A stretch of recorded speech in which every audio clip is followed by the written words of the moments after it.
Ipinahiya ko at iniwan ang makapangyarihang si Lorenzo Velasco sa harap ng dambana matapos kong matuklasan na ang aming pag-ibig ay isa lamang hawla ng kontrol at kasinungalingan. Sa pagtakas ko patungong vegan, natagpuan ko ang tunay na tagapagmana ng mansyong ninakaw ng mga Velasco. Isang misteryosong lalaking handang bawiin ang lahat. Ngayong magsasama na ang dalawang pusong binalasubas ng inyong pamilya. Sapat ba ang inyong yaman para pigilan ang pagguho ng inyong maduming imperyo? Ang mga ilaw mula sa naglalakihang chandelier ng ballroom sa isang marangyang hotel sa Makati ay parang mga bituin na nahulog mula sa langit. Kumikinang ang mga ito sa bawat mamahaling hiyas, sa bawat kupitan ng champagne, at sa mga peking damo ng ngiti ng mga taong naroroon. Para kay Architect Celestina Reyes o Celeste kung tawagin, ang gabing iyon ay dapat sana ang pinakamasayang gabi ng kanyang buhay. Ang kamay niya ay nakahawak ng mahigpit sa braso ng kanyang mapapangasawa, si Lorenzo Enzo Velasco. Bawat hakbang nila sa malambot na carpet ay sinusundan ng tingin ng lahat. Isang perpektong pares. Iyon ang laging sinasabi ng mga tao. Ang maganda at matalinong arkitekto at ang nag-iisang tagapagmana ng Velasco Corporation, parang isang fairy tale. "You look stunning tonight, my love," bulong ni Enzo sa kanya at hinalikan siya nito sa sentido. Ngumiti si Celeste. Ang bango ng pabango ni Enzo, ang init ng kamay nito, lahat ay pamilyar at nagbibigay sa kanya ng pakiramdam ng seguridad. Ito na iyon, ang buhay na pinangarap niya. Ngunit sa gitna ng pagbati at mga papuri, naramdaman ni Celeste ang isang malamig na titig na nakatutok sa kanya. Hinanap niya ito at nakita ang ina ni Lorenzo, si Doña Esmeralda Velasco, na papalapit sa kanila. Nakasuot ito ng isang itim na gown na mas kumikinang pa kaysa sa gabi. Ang nangiti nito ay perpekto, ngunit hindi kailanman umaabot sa kanyang mga mata. "Celestina," bati ng Donya. Ang boses ay kasing kinis ng perlas, ngunit may lamig ng yelo. Tiningnan siya nito mula ulo hanggang paa. "The dress is adequate. You represent the Velasco name well tonight." Adequate? Sapat lang. Hindi maganda, hindi perpekto. Sapat lang. Napalunok si Celeste at pinilit ngumiti. "Thank you po, tita. It's Doña Esmeralda for you, hija. Soon, you will be a Velasco. You must learn the proper way." Sagot nito bago bumaling kay Enzo. "Anak, mamaya. Huwag mong kalimutan ang pinag-usapan natin." Tumango lang si Enzo at umalis na ang kanyang ina, nag-iwan ng isang hindi maipaliwanag na kaba sa dibdib ni Celeste. Ano ang pinag-usapan nila? Ipinagsawalang bahala na lang niya ito. Gabi niya ito. Gabi nila ito. Isinayaw siya ni Lorenzo sa gitna ng ballroom. Ang mga kamay nito sa kanyang baywang, ang mga mata nitong nakatitig sa kanya. Sa mga sandaling iyon, nawala ang lahat ng kanyang alinlangan. Mahal niya si Lorenzo at iyon ang mahalaga. Matapos ang sayaw, huminto ang musika. Biglang tumahimik ang buong paligid. Hinawakan ni Lorenzo ang kamay ni Celeste at dinala siya sa gitna ng entablado. Nagbulungan ang mga tao, inaasahan ang isang matamis na anunsyo.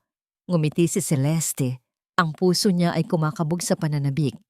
Ngunit ang sumunod na nangyari ay hindi niya kailanman inaasahan. Dahan-dahang lumuhod si Lorenzo sa harap niya. Nagtilian ng ilang mga bisita. Inilabas ni Lorenzo ang isang maliit na kahon na gawa sa velvet. Ngunit hindi ito ang kahon ng engagement ring na ibinigay nito sa kanya noon. Iba ito, mas luma.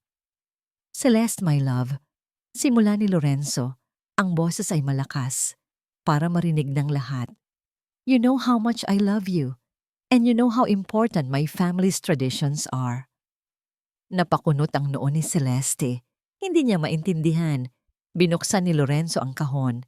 Sa loob, may isang gintong singsing na may malaking esmeralda sa gitna. Maganda ito, ngunit may kakaibang aura ito. Mukha itong napakatanda.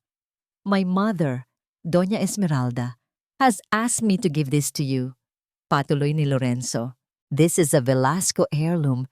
It has been passed down through generations. She wants you to wear this tonight as a symbol of your loyalty and acceptance into our family. Natahimik ang lahat. Naramdaman ni Celeste ang titig ng daan-daang tao.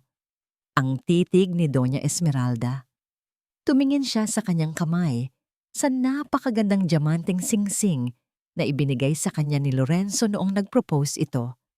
Enzo, anong ibig mong sabihin? Tanong niya. Ang boses ay halos pabulong na. You want me to take this off? Tumango si Lorenzo. Ang ngiti sa kanyang labi ay hindi nagbabago. It's a simple request, my love. A simple test of loyalty. Hubarin mo ang singsing mo at isuot mo ito. Isang simpleng pakiusap, isang simpleng pagsubok sa harap ng lahat ng kanilang mga kaibigan, pamilya at business partners. Bigla, ang lahat ay naging malinaw. Hindi ito isang pakiusap, ito ay isang utos, isang pagpapakita ng kapangyarihan, isang pampublikong pagpapahiya. Pinapalitan nila ang simbolo ng pagmamahalan nila ng isang simbolo ng pag-aari ng pamilya Velasco. Tumingin si Celeste kay Lorenzo na nakaluhod pa rin, naghihintay. Nakita niya sa mga mata nito hindi ang pagmamahal, kundi ang pag-asam na sumunod siya. Tumingin siya kay Doña Esmeralda na nakangiti ng may tagumpay. Sa sandaling iyon, ang lahat ng pagmamahal at pangarap na binuo niya ay gumuho. Ang pundasyon ng kanilang relasyon ay hindi pala pag-ibig, kundi kontrol. Ang kanyang mga kamay na kanina'y nanginginig ay biglang tumigil. Ang kanyang paghinga na kanina'y mababaw ay biglang lumalim. Isang kakaibang kalinawan ang bumalot sa kanya. Dahan-dahan, hinubad niya ang engagement ring mula sa kanyang daliri. Ang kinang ng diamante ay parang luha sa kanyang palad. Nakahinga ng maluwag si Lorenzo, akala ay nagtagumpay na ito. Ngunit hindi niya kinuha ang singsing ng mga Velasco.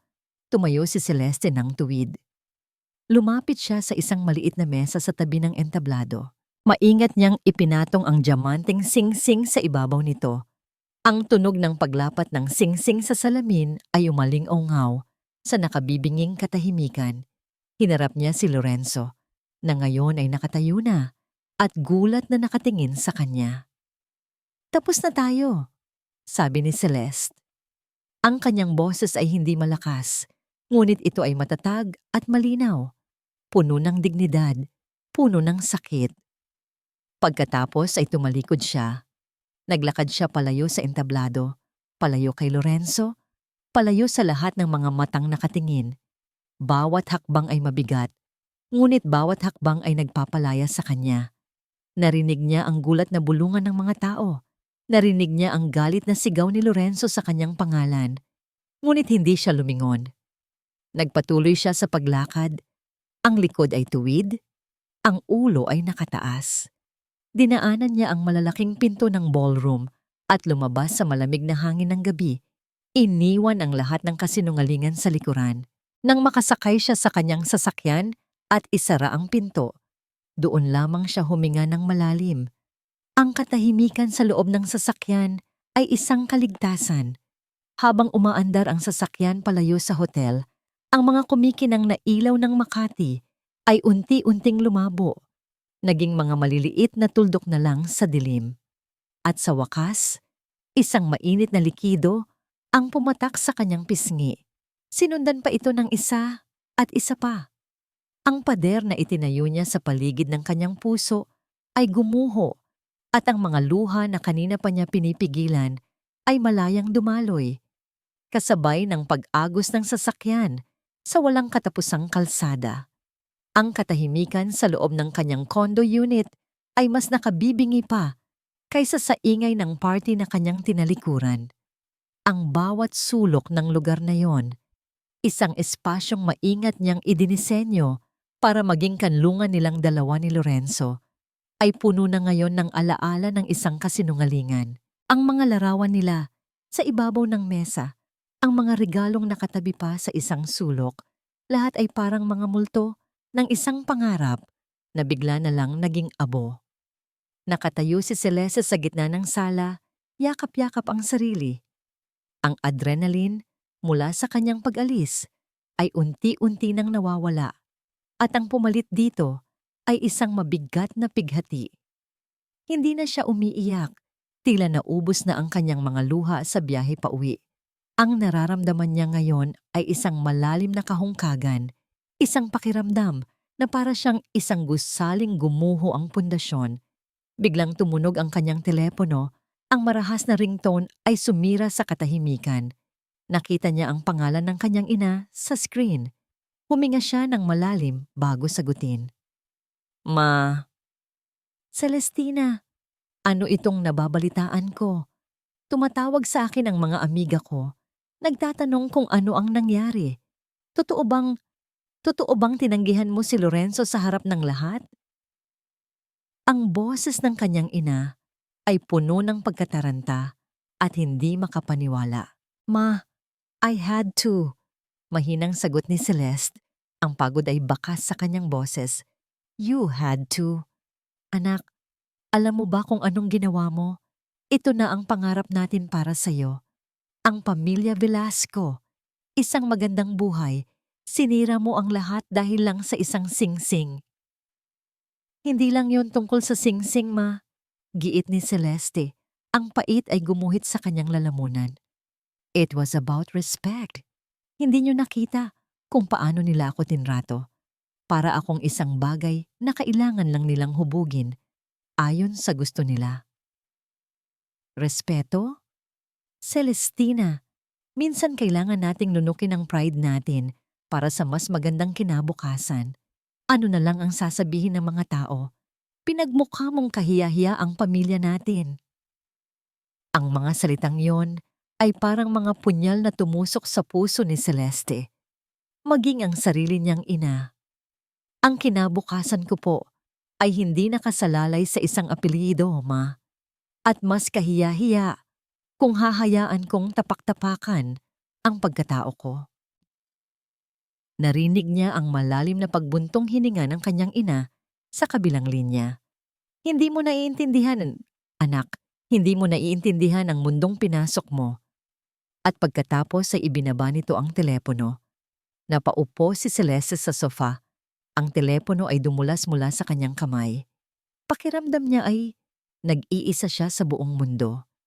Ilang sandali pa, isang malakas na katok sa pinto ang nagpatayo sa kanya. Sino naman ito sa ganitong oras ng gabi? Dahan-dahan siyang sumilip sa peephole at nanigas nang makita kung sino ito. Si Lorenzo. Hindi niya ito pinagbuksan, ngunit hindi tumigil sa pagkatok si Lorenzo. Celeste, my love, please open the door. Mag-usap tayo. Umalis ka na, Enzo. Sagot ni Celeste mula sa likod ng pinto. Hindi ako aalis hanggat hindi tayo nag-uusap. It was a misunderstanding. My mother she was just testing you. Alam mo namang medyo tradisyonal ang pamilya namin. Isang pagsubok. Iyon na naman ang salitang iyon. Nanikip ang dibdib ni Celeste sa galit. Isang pagsubok na kailangan gawin sa harap ng daan-daang tao. Isang pagsubok na kailangan akong ipahiya. You're being too sensitive, Celeste. It was just a ring. Hindi mo ba kayang gawin yon para sa akin? Para sa atin? At doon, narinig ni Celeste ang tunay na Lorenzo.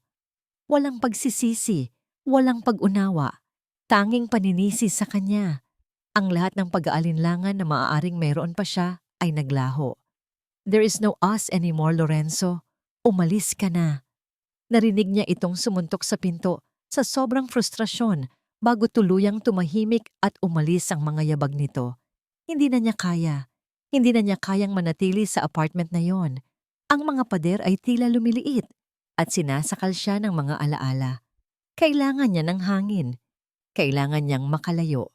Kinuha niya ang susi ng kanyang kotse at nagmaneho ng walang patutunguhan hanggang sa natagpuan niya ang sarili sa harap ng gusali kung saan naroon ang kanyang maliit na architectural firm, ang Reyes Designs. 12:00 na ng hating gabi, ngunit ang opisina ay ang tanging lugar na nararamdaman niyang kanya talaga. Pumasok siya sa loob. Ang amoy ng papel, kahoy, at kape ay sumalubong sa kanya. Dito, siya si Architect Celestina Reyes. Hindi fiancé ng isang Velasco. Siya lang. Naupo siya sa kanyang drafting table, ang isip ay blanco. Anong gagawin niya ngayon?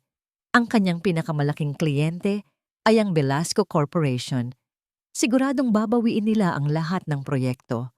Habang nag-iisip, napadako ang kanyang tingin sa isang tumpok ng mga folders sa gilid ng kanyang mesa.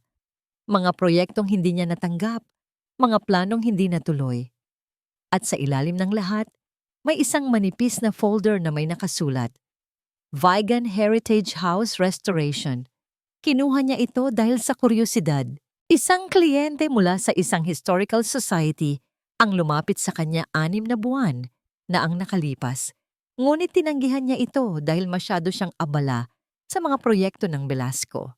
Binuksan niya ang folder.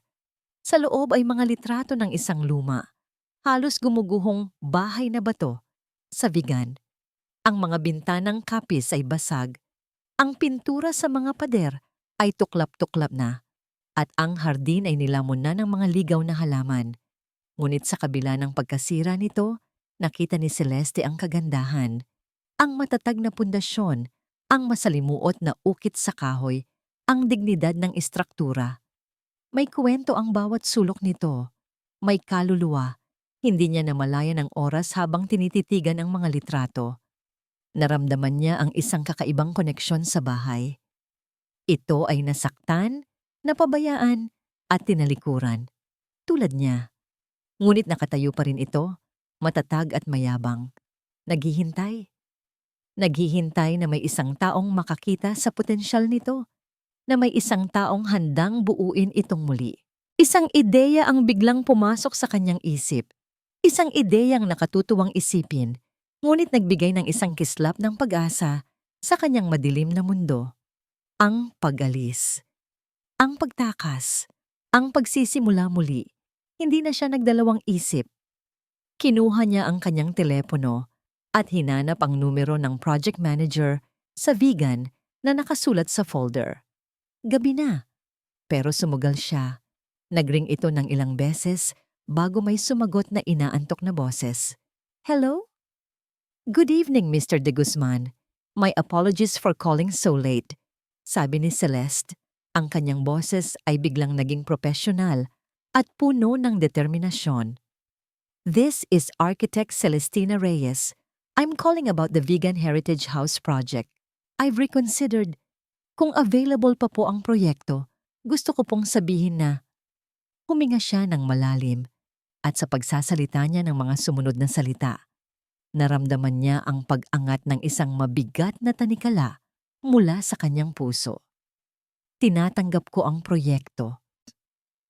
Samantala, sa isang bar sa Makati, galit na ininom ni Lorenzo ang kanyang whiskey. Nag-vibrate ang kanyang telepono. Isang text message mula sa kanyang ina. Binuksan niya ito. Umalis siya papuntang Vigan. Huwag mong hayaang makawala. Ang isda sa bingwit. Gawin mo ang dapat gawin. Ang biyahe papuntang Vigan ay parang isang paglalakbay sa ibang panahon.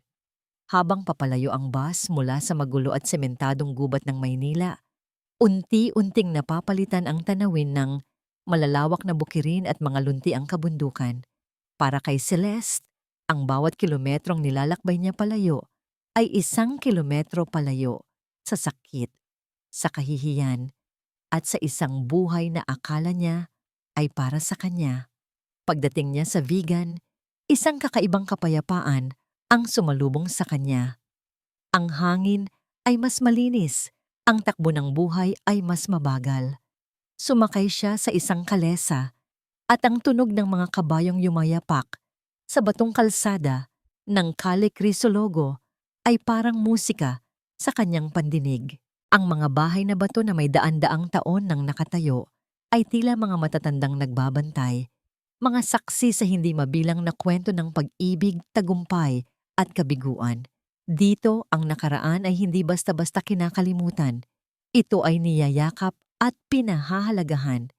Isang bagay na hindi kailanman naintindihan ng mga Velasco, isang matamis na ngiti, ang unang pagkakataong sumilay sa kanyang mga labi sa loob ng 2 araw. Ito ang tamang desisyon. Kinabukasan, sinalubong siya ni Mang Jun de Guzman, ang project manager ng Historical Society. Isang palangiting lalaki na nasa mga 50 anyos, ang mga mata nito ay puno ng sigla nang makita ang batang arkitekto. Architect Reyes, isang karangalan na makatrabaho ka. Matagal na naming pangarap na maibalik ang ganda ng Bahay David, sabi ni Mang Jun, habang naglalakad sila papunta sa lokasyon ng proyekto. Bahay David? Pagtataka ni Celeste. Akala ko po Vegan Heritage House lang ang pangalan nito sa mga dokumento. Iyon ang opisyal na titulo nito ngayon matapos mabili ng society. Ngunit para sa mga taga rito, ito ay at mananatiling Bahay David, ang tahanan ng isa sa mga pinakamatandang pamilya sa bayang ito bago sila nawala sa eksena. Paliwanag ni Mang Jun na may bahid ng lungkot.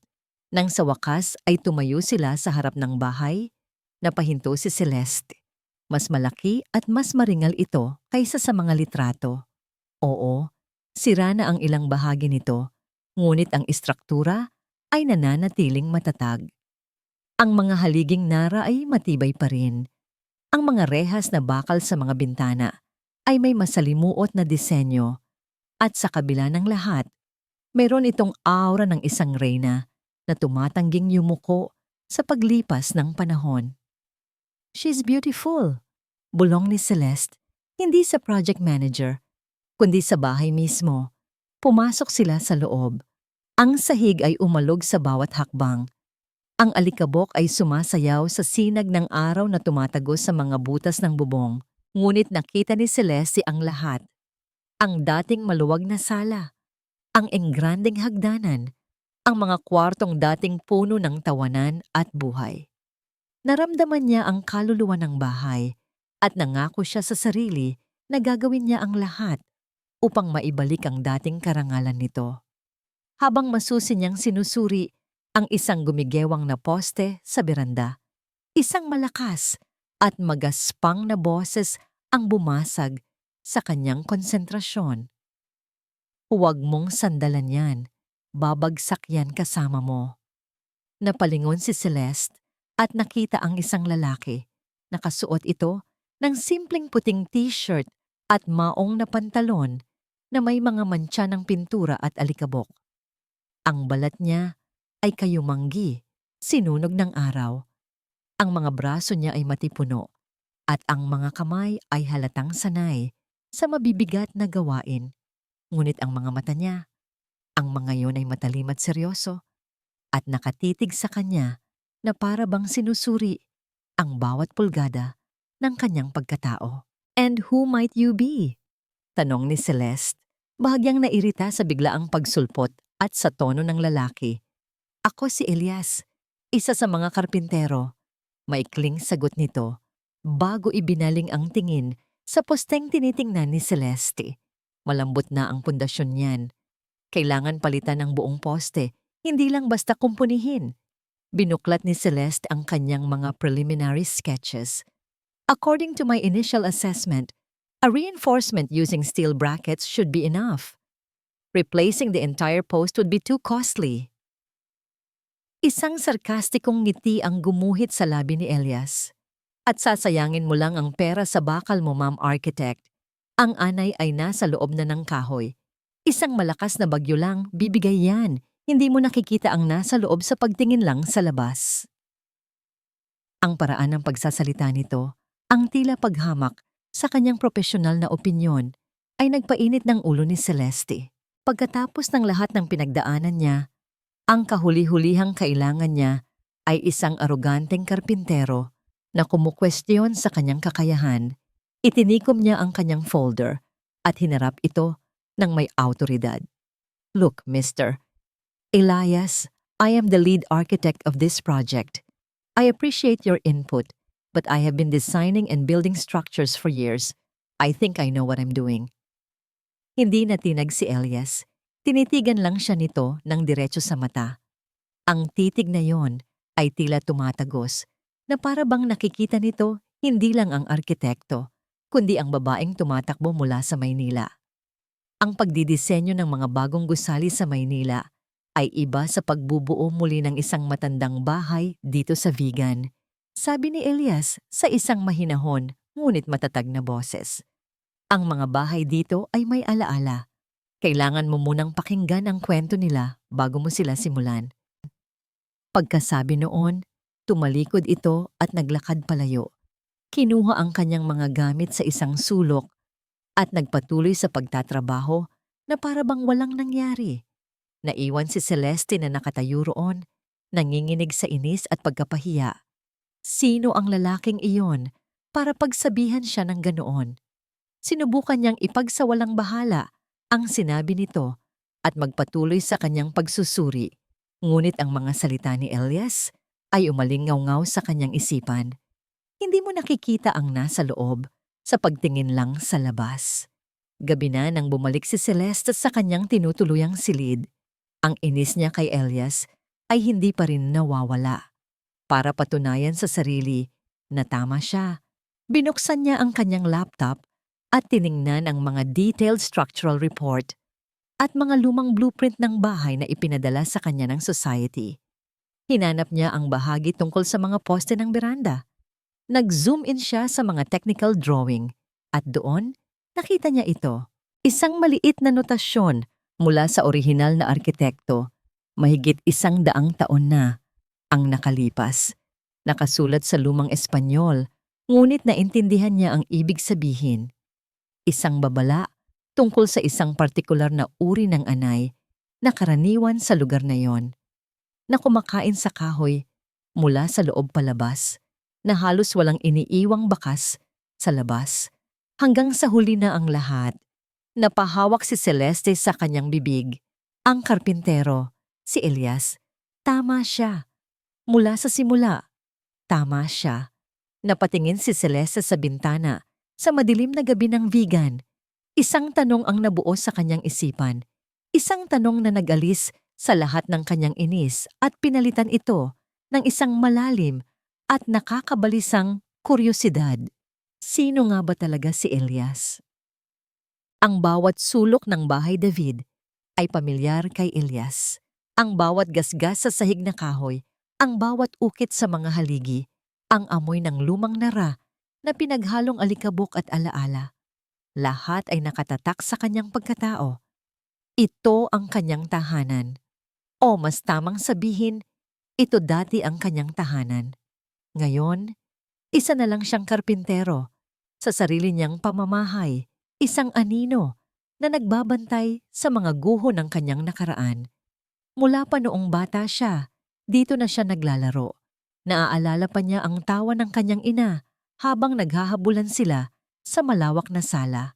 Naalala niya ang kanyang ama na nagtuturo sa kanya kung paano kilatisin ang bawat uri ng kahoy.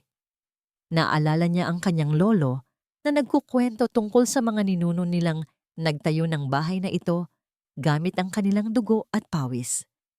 Ang bahay na ito ay hindi lang basta istruktura. Ito ang puso ng kanilang pamilya. Isang pusong sa pilitang inagaw ng mga Velasco. Ang pagdating ni Architect Celestina Reyes ay isang bagay na hindi niya inaasahan. Nang una niya itong makita, ang unang pumasok sa isip niya ay iisa lang ito sa mga taga-Maynila. Mayaman, makapangyarihan, at walang pakialam sa tunay na halaga ng mga bagay. Akala niya, isa lang itong babaeng sunod-sunuran sa kung ano ang uso, tulad ng mga babaeng nakikita niya sa tabi ni Lorenzo Velasco sa mga litrato sa dyaryo. Kaya't sinubukan niya ito. Hinamon niya ang kaalaman nito at inaasahan niyang magagalit ito, magmamataas, at ipapakita ang tunay na kulay. Ngunit habang lumilipas ang mga araw, may ibang bagay siyang nakikita kay Celeste. Mula sa kanyang kinatatayuan sa may bintana, pinagmamasdan niya ito ngayon. Hindi nito alam na naroon siya. Nakaluhod si Celeste sa sahig Hawak ang isang maliit na brush at maingat na nililinis ang alikabok sa mga lumang baldosa na para bang isang arkeologong nakatuklas ng isang mahalagang kayamanan. Ang kanyang mamahaling damit ay mayroon ng mga mantsa ng lupa at ang kanyang buhok ay magulo na. Ngunit sa mukha nito, walang bakas ng pagrereklamo, tanging purong konsentrasyon at paggalang. Nakita niya kung paano nito hawakan ang mga lumang pader na para bang nakikinig sa mga lihim na ibinubulong ng mga ito. Nakita niya kung paano ito ngumiti nang mag-isa nang makita ang isang maliit na ibon na gumawa ng pugad sa may bintana. Ang babaeng ito ay hindi tulad ng inaasahan niya. Mayroon siyang koneksyon sa bahay. Isang koneksyon na kinatatakutan niyang kilalanin. Dahil kung totoo, ang koneksyong yon, mas lalong nagiging komplikado ang lahat. Baka hindi siya kasabwat, baka isa rin siyang biktima. Ngunit mapanganib ang magtiwala. Ang tiwala ang nagpabagsak sa kanyang pamilya noon. Elias, maganda ang pagkakagawa mo sa mga bintana, sabi ni Mang Kiko, isa sa mga matatandang trabahador na lumapit sa kanya. Manang-mana ka talaga sa tatay mo. Ngumiti lang ng tipid si Elias. Karamihan sa mga kasama niya sa trabaho ay kilala ang kanyang pamilya. Nirerespeto nila ang kanyang pasya na itago ang kanyang tunay na pagkatao habang naghahanap siya ng ebidensya. Kailangan niya ng patunay, isang dokumento, isang testamento, kahit ano, na magpapatunay na nakuha ng mga Velasco ang kanilang ari-arian sa pamamagitan ng panloloko. Mukhang mahal niya talaga ang bahay na ito. Dugtong ni Mang Kiko, ang tinutukoy ay si Celeste. Iba siya sa mga arkitekto na nakatrabaho ko dati. May puso. Hindi sumagot si Elias, ngunit sa loob-loob niya, sumasang-ayon siya. At iyon ang nakakabahala. Kinagabihan, bago umuwi, nakita ni Elias ang notebook ni Celeste na naiwan sa ibabaw ng isang lumang mesa. Hindi niya sinasadyang makita ang mga nakasulat dito, ngunit nahagip ng kanyang mata ang isang sketch. Hindi ito isang plano ng bahay. Ito ay isang drawing ng isang puno ng kalachuchi na nasa hardin. Idinrawing niya ito ng may detalye, bawat sanga, bawat bulaklak, at sa ilalim may isang salitang nakasulat. Pagtatag. Fortitude. Naramdaman ni Elias ang isang bagay na matagal na niyang hindi naramdaman. Isang pagnanais na kumonekta. Isang pagnanais na magtiwala. Pumunta siya sa kanyang maliit na bodega at kinuha ang isang lumang libro. Ito ay isang aklat tungkol sa mga tradisyonal na pamamaraan ng konstruksyon sa Ilocos na isinulat pa ng kanyang lolo. Maraming mga tala at personal na sulat kamay sa mga pahina nito. Ito ay isa sa mga pinakaiingatan niyang ari-arian. Bumalik siya sa loob ng bahay. Wala na si Celeste. Dahan-dahan, inilapag niya ang libro sa ibabaw ng mesa kung saan niya nakita ang notebook nito.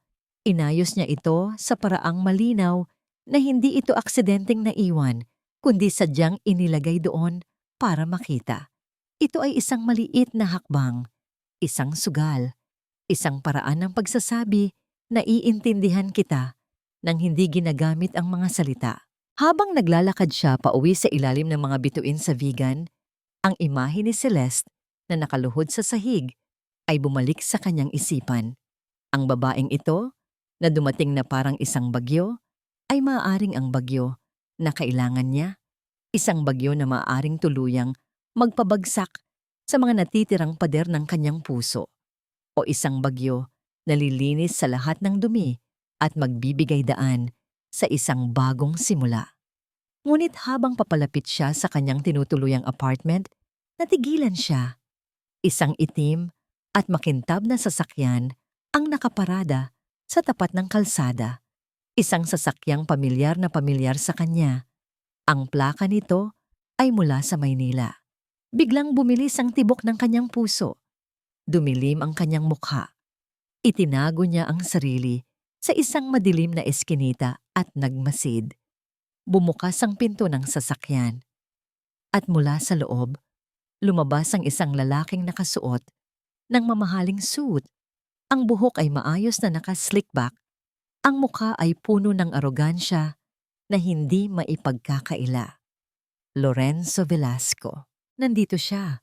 Nandito ang kaaway. At alam ni Elias kung sino ang sadya nito dito. Napatiim ang kanyang mga kamao, ang mga ugat sa kanyang braso ay lumitaw sa tindi ng kanyang galit.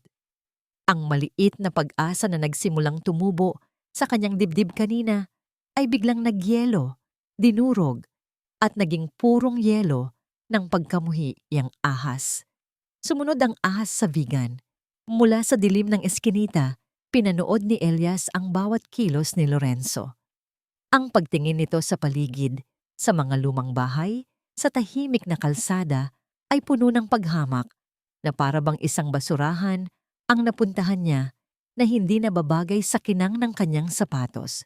Kinuha nito ang kanyang telepono, ang mukha ay naiinip, isang haring naghihintay sa kanyang alagad. At si Celeste.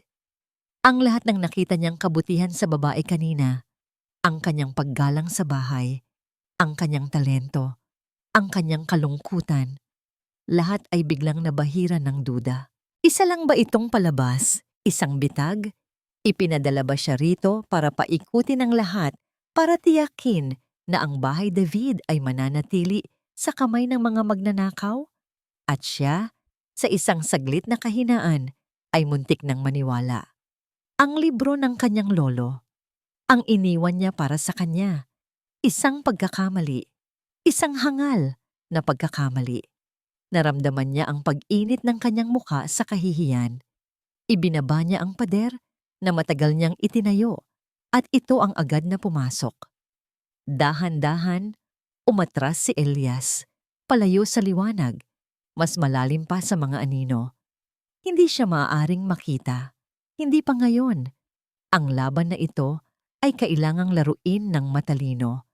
Ang galit ay isang apoy na maaaring magbigay liwanag, ngunit maaari rin itong tumupok sa iyo kung hindi ka mag-iingat.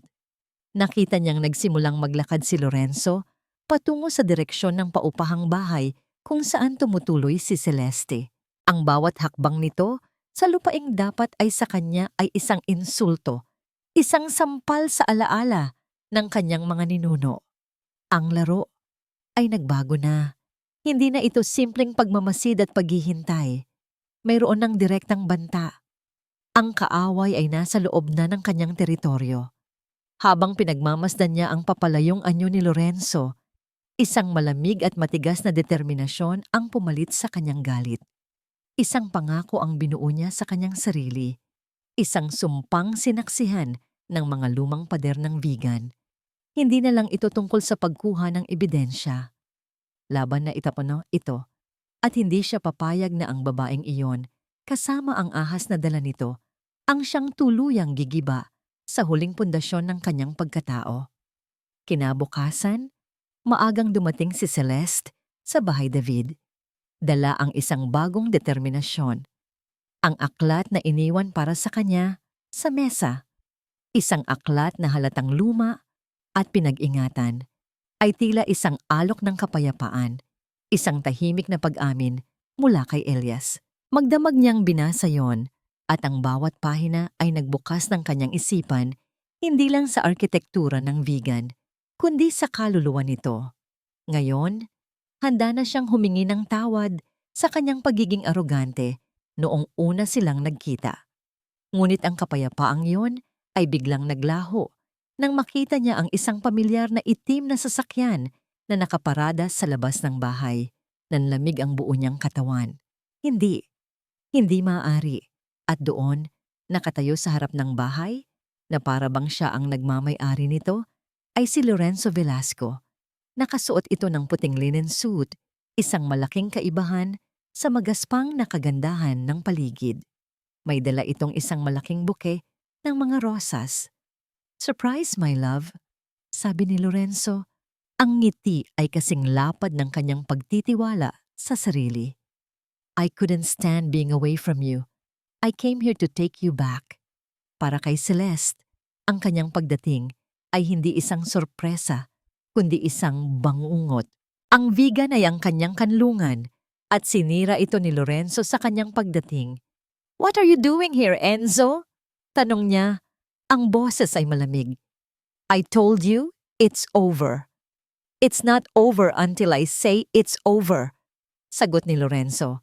Lumalapit sa kanya. "Celeste, I was a fool.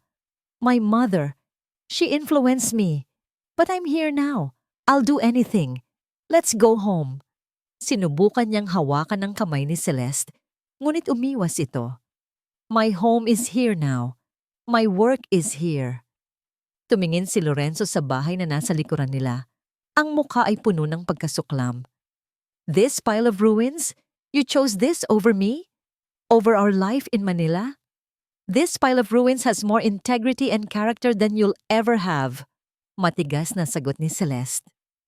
Ang sakit ng kanilang paghihiwalay ay napalitan na ng isang matibay na galit. Nakita na niya kung sino talaga si Lorenzo at wala nang babalikan pa. Sa gitna ng kanilang pagtatalo, lumabas si Elias mula sa loob ng bahay. Ang mga mata niya ay madilim at hindi mabasa. Nakita niya si Lorenzo at isang malamig na tensyon ang biglang bumalot sa kanilang tatlo. "Sino ito?" tanong ni Lorenzo. Tinitingnan si Elias mula ulo hanggang paa para bang isa itong insekto. "He's Elias. He's one of the carpenters," sagot ni Celeste. Ngumisi si Lorenzo. "Ah, a carpenter. Tell me, carpenter, is this place even safe?" Baka gumuho ito kasama ng fiancé ko. Hindi pinansin ni Elias ang tanong. Sa halip, direkta itong tumingin kay Celeste. Ang mga mata ay puno ng isang bagay na hindi niya maipaliwanag. Pagkadismaya? Pagsisisi? "Ma'am Architect, kailangan nang simulan ang pag-inspeksyon sa bubong bago umulan." Ang paggamit niya ng formal na "Ma'am Architect" ay parang isang pader na bigla niyang itinayo sa pagitan nilang dalawa. Naramdaman ito ni Celeste at nasaktan siya. Nawala na ang koneksyon na naramdaman niya kagabi. "Celeste, we're not done talking," giit ni Lorenzo. Hinahawakan ang braso ni Celeste. "Bitiwan mo siya." Ang boses ni Elias ay mahinahon, ngunit may bigat at panganib na nagpatigil kay Lorenzo. Binitawan nito si Celeste, ngunit hinarap si Elias ng may pagbabanta. "And who are you to give me orders? You're just a worker here. I could buy this entire town and have you fired if I wanted to." Sumulong si Elias. Ang tangkad at tikas ng kanyang katawan ay mas naging kapansin-pansin ngayon. Tumingin siya kay Lorenzo, hindi bilang isang karpintero, kundi bilang isang lalaking kapantay niya. "Kung wala kang paggalang sa nakaraan," sabi ni Elias, "ang bawat salita ay mabagal at malinaw. Wala kang karapatan sa hinaharap." Ang mga salitang yon ay tumama hindi lang kay Lorenzo, kundi pati na rin kay Celeste. Iyon ang esensya ng lahat ng pinaniniwalaan niya ngayon. Natahimik si Lorenzo, tila nagulat sa tapang ng simpleng karpintero. Ngunit mabilis itong nakabawi. Isang masamang nangiti ang sumilay sa kanyang mga labi. "You're crossing a line, carpenter." "Umalis ka na," sabi ni Celeste. Buo na ang loob. Tumayo siya sa pagitan ng dalawang lalaki. "Umalis ka na, Lorenzo. You're not welcome here." Tiningnan ni Lorenzo si Celeste, tapos si Elias, at pabalik ulit. Nakita niya ang isang bagay sa pagitan ng dalawa. Isang hindi nakikitang sinulid. Isang koneksyon. At yun ang nagpagalit sa kanya ng husto. "Fine," sabi niya. Ang boses ay puno ng lason. "Stay here. Rot in this forgotten town with your carpenter. But don't come crying to me when you realize what you've thrown away." Itinapon niya ang bouquet ng mga rosas sa lupa. Ang mga magagandang bulaklak ay nayurak sa maalikabok na daan. Pagkatapos ay tumalikod siya, sumakay sa kanyang mamahaling sasakyan at pinaharurot ito palayo. Nag-iwan ng alikabok at ng bigat ng kanyang mga pagbabanta. Naiwan silang dalawa ni Elias sa katahimikan. Ang tensyon ay naroon pa rin, ngunit iba na. "Salamat," mahinang sabi ni Celeste. Hindi makatingin ng diretso kay Elias. Hindi sumagot si Elias. Kinuha nito ang isang walis. at sinimulang walisin ang mga nasirang bulaklak na para bang mga basura lang na kailangang itapon. Yung libro, simula ni Celeste. Salamat din doon. Binasa ko. Maganda. Tumigil si Elias sa pagwawalis. Tumingin ito sa kanya at sa unang pagkakataon, nakita ni Celeste ang sakit sa mga mata nito. Maling akala pala na maiintindihan mo, sabi ni Elias. Ang boses ay malamig at malayo. Mag-iingat ka, architect. Ang mga ahas na tulad niya, hindi basta-basta umaalis. Minsan, nag-iiwan sila ng kamandag. Pagkasabi noon, tinalikuran na siya nito at pumasok sa loob ng bahay. Iniwan si Celeste na nakatayo roon, mas nalilito at mas nasasaktan kaysa dati. Ang maliit na tulay na sinimulan nilang itayo ay gumuho na. At sa pagitan nila ngayon ay isang bangin ng kawalan ng tiwala. Habang pinagmamasdan niya ang saradong pinto, isang email notification ang lumabas sa kanyang telepono. Mula ito, sa isang law firm na hindi niya kilala, binuksan niya ito. Dear Miss Reyes, this is to inform you that a formal legal dispute has been filed regarding the ownership of the property currently under your supervision in Vigan, Ilocos Sur. All restoration activities must be suspended immediately pending investigation. Failure to comply will result in legal action. Nanlamig ang mga kamay ni Celeste. Ang kamandag, ito na. Nagsimula na ang laro ng mga Velasco. Ang mga salitang nabasa ni Celeste sa email ay parang lason na unti-unting kumakalat sa kanyang sistema. Suspended immediately. Legal action. Ito na. Ang ganti ng mga Velasco. Mas mabilis at mas brutal kaysa sa inaasahan niya. Hindi na sila nagtago sa likod ng mga rosas at pekeng pangako. Gumagamit na sila ngayon ng mga abogado at legal na pagbabanta. Ang unang ginawa niya ay tawagan si Mang June. Ang boses ng matanda sa kabilang linya ay puno ng pag-aalala. Kinumpirma nito na nakatanggap din sila ng kaparehong notice. Ipinag-utos na sa kanila na itigil ang lahat ng gawain. Ang pangarap ng Historical Society ay biglang naging isang legal na bangungot. Huwag kang mag-alala, architect, sabi ni Mang June. Sinusubukang maging matatag. Aayusin ito ng aming mga abogado. Huwag ka lang sanang susuko sa proyekto. Hindi po ako susuko. Mabilis na sagot ni Celeste. Kahit na sa loob-loob niya, nararamdaman niya ang paghina ng kanyang tuhod. Pagkatapos ng tawag, pumasok siya sa bahay David. Tahimik ang paligid. Ang mga trabahador ay nagliligpit na ng kanilang mga gamit. Ang mga muka ay puno ng panghihinayang. Nakita niya si Elias sa isang sulok. Inaayos ang kanyang mga lagari at martilyo. Ang pader, sa pagitan nila, ay tila mas tumaas pa. Ang lamig ng pakikitungo nito ay mas matindi pa kaysa sa banta ng mga Velasco. Ngunit ang pagiging suko ay wala sa kanyang bokabularyo. Bago sila tuluyang paalisin sa lugar na ito, kailangan niyang gawin ang isang huling, masusing pagsusuri. Kailangan niyang armasan ang sarili ng lahat ng posibleng kaalaman tungkol sa bahay. Kung labanan din lang ang gusto ng mga Velasco, kailangan niyang malaman kung ano talaga ang ipinaglalaban niya. Nagsimula siya sa unang palapag, bawat sulok, bawat pader. Gamit ang kanyang maliit na martilyo, kinakatok niya ang mga pader, pinakikinggan ang tunog. Solid, solid, solid. Hanggang sa marating niya ang isang pader sa ilalim ng engrandeng hagdanan. Tok, tok, tok. Iba ang tunog. Guwang. May espasyo sa likod. Kinapa niya ang pader. Ang pintura ay mas bago kumpara sa mga katabing bahagi. Ang pagkakatapos ay hindi kasing kinis. Tiningnan niya ang lumang blueprint na dala niya. Ayon sa plano, dapat ay isang solidong pader lang ito na pundasyon ng hagdan. Ngunit ang naririnig niya ay iba. Kailangan niya ng tulong. Napabuntong hininga siya at nilapitan ng taong pinakaayaw niyang kausapin sa sandaling iyon. Ngunit ang tanging pinagkakatiwalaan niya pagdating sa istruktura ng bahay. Elias, tawag niya. Lumingon ito.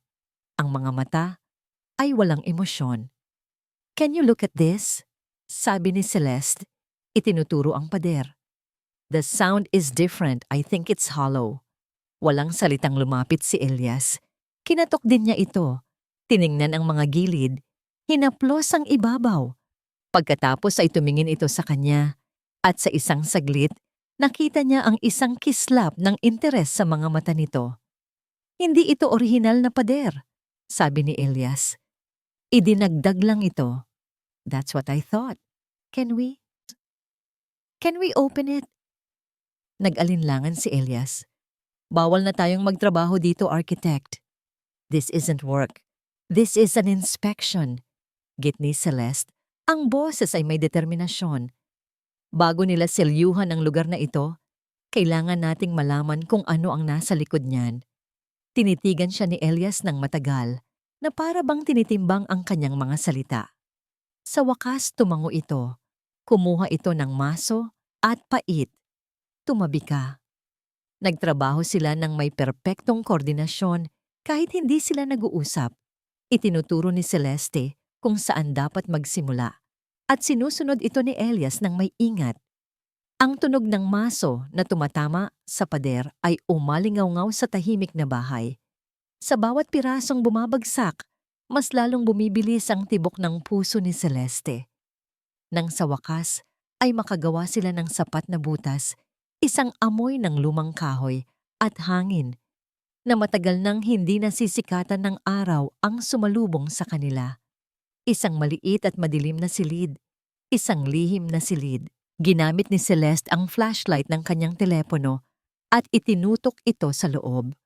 Ang silid ay halos walang laman, maliban sa isang maliit at baul na gawa sa kahoy na nakapatong sa gitna. Puno ito ng alikabok at sapot ng gagamba, isang nakalimutang kayamanan. Tulungan mo ako, sabi ni Celeste. Maingat nilang inilabas ang baul, ito ay mabigat. Inilapag nila ito sa sahig ng sala. Saglit silang nagkatinginan. Isang sandali ng pinagsamang pananabik at kaba. Dahan-dahan, sabay nilang hinipan ang makapal na alikabok sa ibabaw ng baul. Isang inisyal ang lumitaw, inukit sa takip. D. Binuksan nila ito. Ang bisagra ay umigik bilang protesta. Sa loob, ang mga gamit ay maingat na nakasalansan. Isang pares ng sapatos ng sanggol, mga tuyong bulaklak, isang bungkos ng mga liham na tinalian ng laso. At sa ilalim ng lahat, dalawang bagay ang nakakuha ng atensyon ni Celeste. Ang una ay isang litrato sa loob ng isang pilak na frame. Isang larawan ng isang masayang pamilya na nakatayo sa harap mismo ng bahay na ito noong panahon ng karangyaan nito. Isang gwapong lalaki, isang magandang babae na may malumanay ng ngiti at isang maliit na batang lalaki na karga-karga ng ama. Naramdaman ni Celeste ang isang kakaibang lungkot habang tinititigan ang mga masayang mukha sa litrato. Sila ang pamilya David. Sila ang nagbigay buhay sa bahay na ito. Ano kaya ang nangyari sa kanila? Ang kanilang mga ngiti ay tila isang multo mula sa isang masayang nakaraan na ngayon ay nababalot na ng alikabok at katahimikan. They look so happy. Bulong ni Celeste. Halos sa sarili lang niya. Hindi siya nakarinig ng sagot. Naramdaman niya ang biglang pagbabago sa hangin sa kanyang tabi. Ang katahimikan ni Elias ay naging mas mabigat. Halos nakakasakal. Dahan-dahan, lumingon siya at nakita ang mukha nito. Nakatingin si Elias sa litrato, ngunit ang mga mata nito ay wala roon. Tila naglakbay ito sa isang malayong lugar, isang lugar na puno ng sakit. Ang kanyang panga ay nanigas. Ang mga kamay niya sa kanyang tagiliran ay nakakuyom. Ang karpinterong mayabang at matatag ay biglang nagpakita ng isang kahinaan na hindi pa nakikita ni Celeste dati. Isang malalim, hindi maipaliwanag, na pighati. Para siyang nasasaksak habang nakatingin sa larawan. Elias? Mahinang tanong ni Celeste. Are you okay? Tila doon lang natauhan si Elias. Mabilis itong umiwas ng tingin. Ang maskara ng pagiging walang pakialam ay muling isinuot. Ngunit huli na. Nakita na ni Celeste. Nakita niya ang koneksyon. Ayos lang. Mabilis na sagot nito. Ang boses ay magaspang. Alikabok lang. Ngunit alam ni Celeste na hindi lang yun alikabok. Upang sirain ang tensyon, maingat na ibinaba ni Celeste ang litrato at ibinalik ang kanyang atensyon sa baul. Ang kanyang kamay ay dumapo sa pangalawang bagay. Isang maliit na diary na nababalutan ng balat. Ito ay luma na. Ang mga pahina ay naninilaw na. Mayroon itong maliit na lock, ngunit sira na ito. Nag-aalangan siyang buksan ito. Pakiramdam niya ay isa itong paglapastangan sa isang pribadong buhay. Ngunit ang misteryo ng bahay, ang koneksyon nito sa pamilya Velasco, at ang kakaibang reaksyon ni Elias ay nagtulak sa kanya. Kailangan niyang malaman. Dahan-dahan niyang binuksan ang diary. Ang sulat kamay sa loob ay elegante, pambabae. Marahil ay sa asawang babae sa litrato. Pinlipat niya ang mga pahina ng may pag-iingat. Karamihan sa mga nakasulat ay tungkol sa araw-araw na buhay, sa paglaki ng kanilang anak, sa kanilang mga pangarap para sa bahay. Mga simpleng salita na puno ng pagmamahal. At pagkatapos, sa isang pahina sa bandang gitna, isang pamilyar na pangalan ang tumalon sa kanya na nakasulat ng may galit at panginginig. Velasco. Ang kanyang puso ay nagsimulang kumabog ng mabilis. Binasa niya ang buong talata. Ang eleganteng sulat kamay ay naging magulo. Tila isinulat sa gitna ng matinding emosyon. Dumating na naman ang mga Velasco. Nag-aalok ng tulong, ngunit may lason sa kanilang mga ngiti.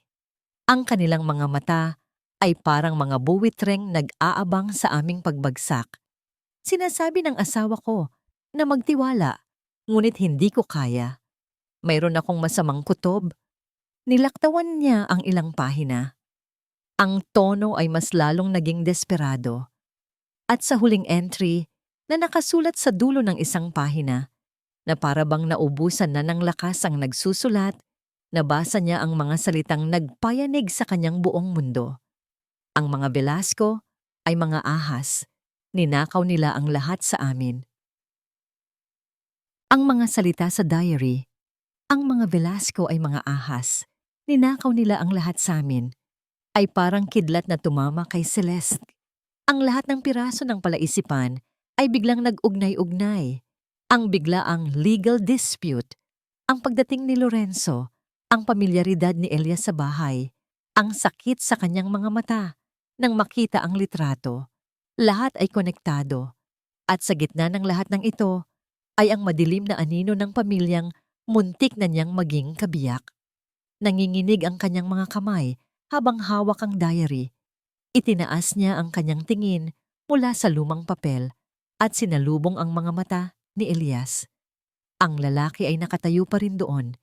Tahimik, ngunit ang kanyang katahimikan ay sumisigaw ng katotohanan. Ano ito, Elias? Tanong ni Celeste. Ang boses ay halos pabulong. Hawak niya ang diary, na para bang isa itong ebidensya sa isang krimen. Sino ang pamilyang ito? Anong kinalaman ng mga Velasco sa kanila? Hindi agad sumagot si Elias. Naglakad ito papunta sa bintana. Tumanaw sa hardin na nilamon na ng kapabayaan. Ang likod niya ay isang pader ng pagtitimpi, ngunit nakita ni Celeste ang bahagyang panginginig ng kanyang mga balikat. Matagal na yon. Simula niya, ang boses ay magaspang at puno ng emosyon na matagal nang kinikimkim. Ang pamilyang nasa litrato, ang pamilya David, sila ang orihinal na nagmamay-ari ng lahat ng ito. At anong nangyari sa kanila? Pag-uusisa ni Celeste, bagamat meron na siyang hinala. Humarap si Elias sa kanya. Ang kanyang mga mata ay parang isang malalim na dagat ng pighati at galit. Nangailangan sila ng tulong. Ang negosyo nila ay nalugi. Lumapit sila sa isang kaibigan sa Maynila. Isang kaibigan na nag-alok na tutulong sa kanila na makabangon. Ang bawat salita ay mabigat, puno ng kasaysayan. Ang kaibigang iyon ay ang lolo ni Lorenzo Velasco. Pinautang niya ang pamilya David. Ngunit ang kontrata ay puno ng mga nakatagong kondisyon, isang bitag. At nang hindi sila makabayad, kinuha ng mga Velasco ang lahat. Ang negosyo, ang lupain, at tumingin siya sa paligid ng bahay. At ang tahanang ito, napasinghap si Celeste. Ang kasakiman ng mga Velasco ay mas malalim at mas madilim pa kaysa sa kanyang inaakala. Hindi lang ito tungkol sa pera o kapangyarihan. Ito ay tungkol sa pagsira ng isang buong pamilya. Ang pamilya David, sabi ni Celeste, ang boses ay nanginginig. Ikaw ba? Ikaw ba ang batang lalaki sa litrato? Isang matagal na katahimikan ang namagitan sa kanila. Sa wakas, dahan-dahan, tumango si Elias.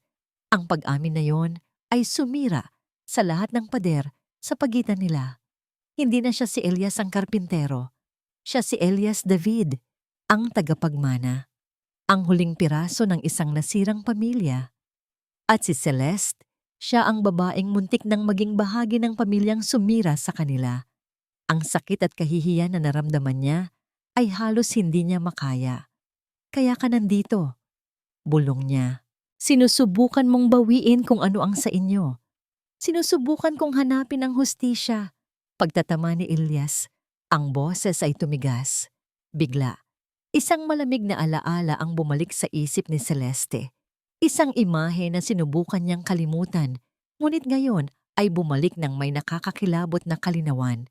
Ang gabi ng engagement party, si Lorenzo na nakaluhod. Ang luma at antigong singsing na may malaking esmeralda. This is a Velasco heirloom, sabi ni Lorenzo noon. Ang singsing, sabi ni Celeste, ang mga mata ay nanlalaki sa isang bagong katatakutan. Elias, may ipinakita sa akin si Lorenzo noong gabing yon. Isang singsing na ginto na may esmeralda. Sinabi niyang pamana raw yon ng mga Velasco. Pinilit niya akong isuot iyon kapalit ng engagement ring ko. Nakita niya ang pagbabago sa mukha ni Elias. Ang galit sa mga mata nito ay napalitan ng isang bagay na mas malala. Isang dalisay na sakit. Ilarawan mo ang singsing, utos ni Elias. Ang boses ay halos hindi marinig. Ito ay luma. Nagsimulang ilarawan ni Celeste, nanginginig.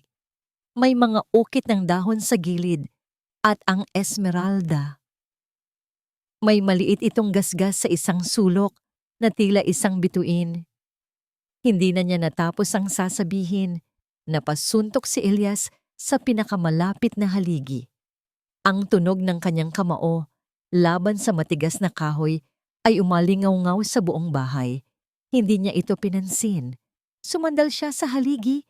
Ang kanyang mukha ay puno ng pighati na parang pinipiga ang puso ni Celeste.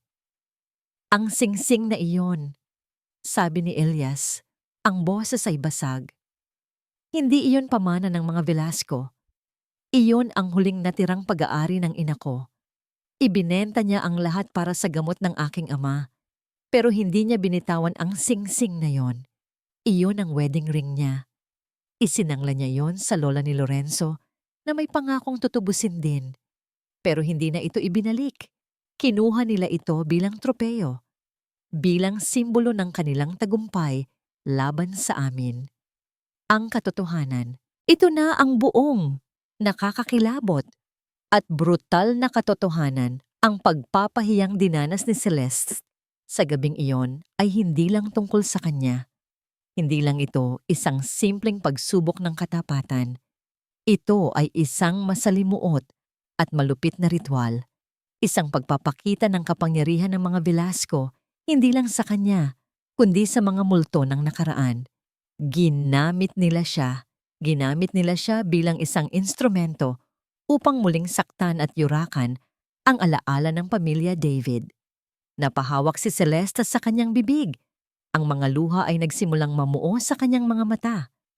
Napatingin siya kay Elias na ngayon ay nakatingin sa kanya ng may bagong pag-unawa, isang pinaghalong awa at galit para sa kanilang parehong sinapit. Ginamit nila ako, Bulong ni Celeste, ang boses ay basag sa gitna ng kanyang mga hikbi. Ang bigat ng lahat ng kasinungalingan ay bumagsak sa kanya. Ang buong relasyon niya kay Lorenzo, ang kanyang mga pangarap, lahat ay itinayo sa ibabaw ng libingan ng pamilya ng lalaking nasa harap niya. Ginamit nila ako para saktan ka. At sa sandaling iyon, gumuho siya. Napaupo siya sa sahig na kahoy sa tabi ng baul na naglalaman ng lahat ng katotohanan at umiyak. Hindi para sa nawalang pag-ibig, kundi para sa kalupitan ng mundo, para sa ninakaw na hustisya, at para sa dalawang pusong sinugatan ng iisang pamilya sa magkaibang panahon. Ang mga sumunod na araw ay binalot ng isang mabigat na katahimikan. Ang legal notice mula sa mga Velasco ay opisyal nang nagpatigil sa lahat ng gawain sa Bahay David. Ngunit para kay Celeste, ang tunay na nagpabigat sa kanyang dibdib ay ang bigat ng katotohanang natuklasan niya. Bawat sulok ng bahay ay tila bumubulong sa kanya ng kwento ng pamilya ni Elias, isang kwentong puno ng tiwala na sinuklian ng kataksilan.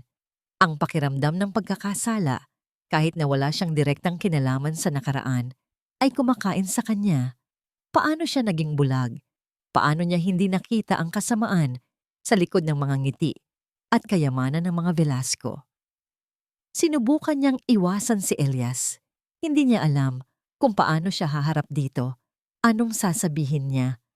Sorry dahil muntik ko nang pakasalan ang apo ng taong sumira sa pamilya mo. Ang anumang salita ay tila kulang at walang kabuluhan. Ngunit ang tadhana o marahil ang pangangailangan ay may ibang plano.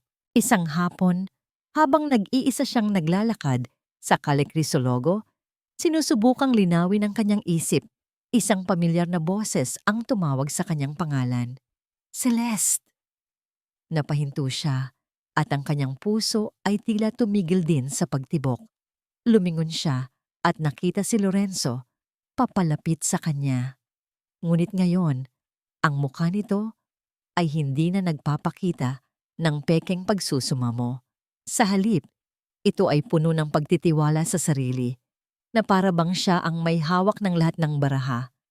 I knew you'd still be here, sabi ni Lorenzo. Isang mapanuyang ngiti ang gumuhit sa kanyang mga labi. Nag-iisip, hindi ba? Iniisip kung paano aayusin ang gulong pinasok mo. Wala tayong dapat pag-usapan, Lorenzo. Malamig na tugon ni Celeste at nagsimula ng maglakad palayo. Ngunit mabilis siyang hinarangan ni Lorenzo. Oh, meron. Marami. Nabalitaan ko ang tungkol sa legal dispute. Mahirap talagang magtrabaho kapag merong anino ng pagdududa sa pagmamay-ari, hindi ba? Ang tono niya ay puno ng sarkasmo. Pero alam mo, kaya kong ayusin yan.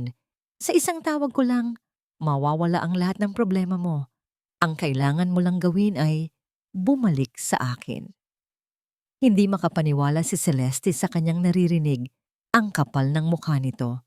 Siya ang gumawa ng gulo at siya rin ang nag-aalok ng solusyon na para bang isang bayani. Bumalik sa'yo? Tanong ni Celeste. Isang mapait na tawa ang kumawala sa kanyang lalamunan. Para saan? Para muli akong gawing palamuti sa braso mo? Para muli akong gawing instrumento sa mga maruruming laro ng pamilya mo? Napakunot ang noo ni Lorenzo. Malinaw na hindi niya alam na alam na ni Celeste ang lahat. Anong pinagsasabi mo? Laro? Celeste, this is about our future. Doon na napuno si Celeste. Ang lahat ng sakit, galit, at pagkasuklam na kinimkim niya ay sumabog. Tinitigan niya si Lorenzo ng diretso sa mga mata. Ang kanyang tingin ay matalim na parang kutsilyo. Ang hinaharap natin? O ang nakaraan ng pamilya David? Nakita niya ang pagbabago sa mukha ni Lorenzo. Ang pagtitiwala ay biglang naglaho, napalitan ng pagkabigla, at pagkatapos ay ng pag-iingat. Hindi ko alam ang sinasabi mo. Talaga? Hamon ni Celeste. Hindi mo alam ang tungkol sa isang pamilyang niloko ng lolo mo? Hindi mo alam ang tungkol sa isang bahay na ninakaw ninyo? At higit sa lahat, hindi mo alam ang tungkol sa isang sing-sing? Bawat salita ay parang isang sampal. Nakita ni Celeste ang pamumutla ni Lorenzo. Nahuli na niya ito. Ang singsing na may esmeralda! Lorenzo! Patuloy ni Celeste, ang boses niya ay tumataas na at hindi na niya alintana ang mga taong napapatingin sa kanila. Ang Velasco heirloom na ipinilit mong isuot ko, alam mo ba kung kanino talaga iyon? Alam mo ba na ang bawat ukit sa singsing na yon ay simbolo ng sakit at pagdurusa ng isang pamilyang sinira ninyo para lang sa pera at kapangyarihan? Hindi makasagot si Lorenzo. Ang kanyang karaniwang kahusayan sa pagsasalita ay naglaho. Sa unang pagkakataon, nakita siya ni Celeste na walang depensa, walang kasinungalingang masasabi. Hindi ko alam ang buong kwento. Nauutal niyang sabi. Utos lang yun ni Mama. Utos? Kaya bulag ka na lang na sumusunod? Sigaw ni Celeste. Hindi mo ba naisip kahit isang beses kung bakit kailangan akong ipahiya sa harap ng lahat? Kung bakit napaka-importante ng isang lumang singsing? O wala ka na talagang pakialam basta makuha mo lang ang gusto mo? Sa wakas, ang tunay na Lorenzo ay lumabas. Ang pagkabigla ay napalitan ng galit, ang pagtatanggol sa sarili. At ano ngayon kung totoo man yan? Sigaw niya pabalik. That was business. Ganun talaga ang mundo, Celeste. The strong survive. Ang pamilya David, mahina sila kaya sila bumagsak. Ang pamilya Velasco, malakas kami kaya kami nasa tuktok. Hindi yan kalakasan, Lorenzo. Kasakiman yan. Sagot ni Celeste. Ang kanyang boses ay bumalik sa isang malamig at matatag na tono. At ang isang bahay na itinayo sa kasakiman at kasinungalingan, babagsak din. Tandaan mo yan. Tinalikuran na niya ito, ngunit muli siyang hinawakan ni Lorenzo sa braso, mas mahigpit ngayon. Hindi pa tayo tapos. Hindi mo alam kung sino ang kinakalaban mo, Celeste. No, Lorenzo. Sabi ni Celeste, marahas na binawi ang kanyang braso. Tiningnan niya ito nang may pinaghalong awa at pagkasuklam. Ikaw ang hindi nakakaalam dahil kinakalaban mo ang nakaraan at ang nakaraan palaging naniningil. Naglakad siya palayo. Iniwan si Lorenzo na nakatayo roon, natalo at napahiya sa gitna ng Kali Crisologo.